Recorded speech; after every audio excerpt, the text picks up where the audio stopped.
Hello, Pueblo. Today is November 6, 2020.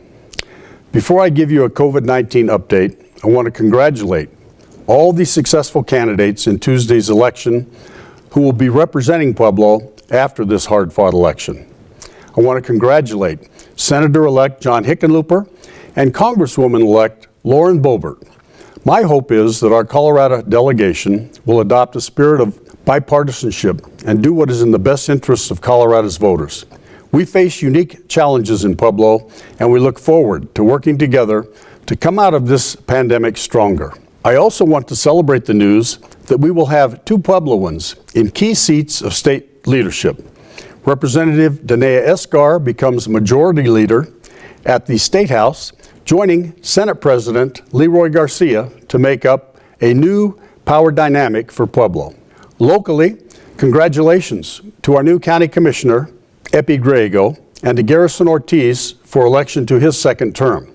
I'm excited to work with all of you to do big things for Pueblo. Let us resolve ourselves to work together to make Pueblo's future bright.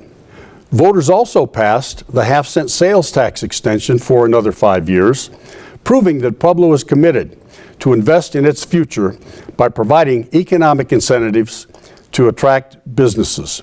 This year, the half-cent fund innovatively assisted local business in paying for rent, utilities, and maintaining inventory at the beginning of this pandemic. With respect to the pandemic, November has started where October left off, with COVID-19 cases rising sharply, putting Pueblo at a risk of being forced to go back on the state's COVID dial.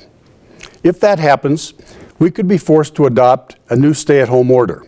In October, there was a total of 1,160 cases, and November is on pace to match that with 329 cases since the first of the month.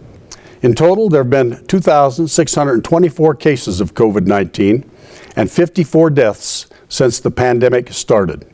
There are 36 active outbreaks in Pueblo County. The weekly positivity rate for Pueblo stands at 8.3%.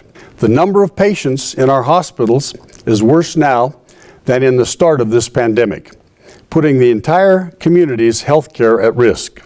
As of this morning, there are over 50 COVID cases in Parkview and St. Mary Corwin hospitals, increasing the strain on our healthcare heroes. Pueblo was lucky to avoid the first peak of the pandemic in March and April, but let me again be as clear as I can be. The situation in Pueblo is getting worse, leaving very few options if positive case numbers don't come down.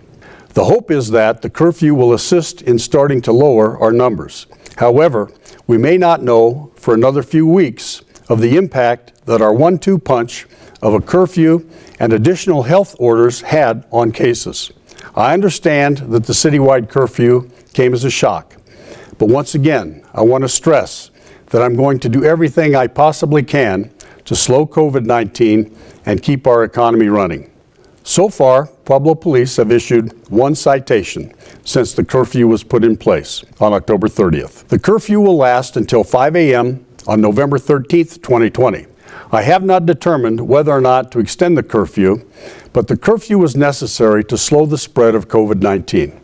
I want to thank Pueblo for adhering to the curfew and limiting your social interactions. While it may not seem like it, you are doing your part to fight COVID-19. We must continue to stay vigilant to get the third peak of COVID-19 under control. If we don't, the state of Colorado's data models predict hospital capacity will be exhausted in November. I do not want to have the state tell Pueblo that it must move to a stay-at-home order because we lost ground in October and November. The situation we face is up to all Puebloans' daily personal interactions.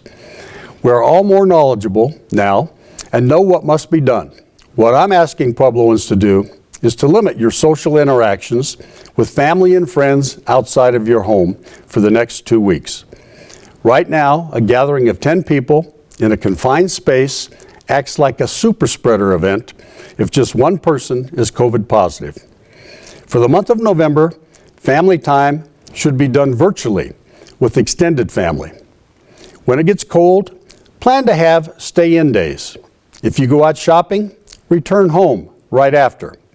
go ahead and eat out, but then return home. Keep our economy open. Support local businesses, but then go home. If you spend any amount of time indoors with someone outside your immediate family, wear a mask, wash your hands, and stay at least 6 feet away.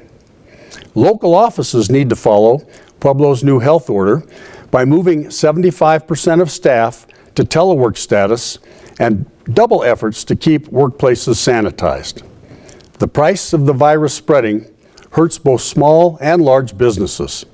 For example, yesterday it was announced that Everaz temporarily idled sections of their plant due to COVID-19. While they took the time to disinfect those impacted sections, idling parts of an operation like Everaz costs money, jobs, and our economy. Be the difference in keeping Pueblo's economy open. Be the difference so that all of our loved ones survive 2020 to celebrate Christmas next year. You can make a difference to help slow COVID-19. Thank you. Stay vigilant, Pueblo.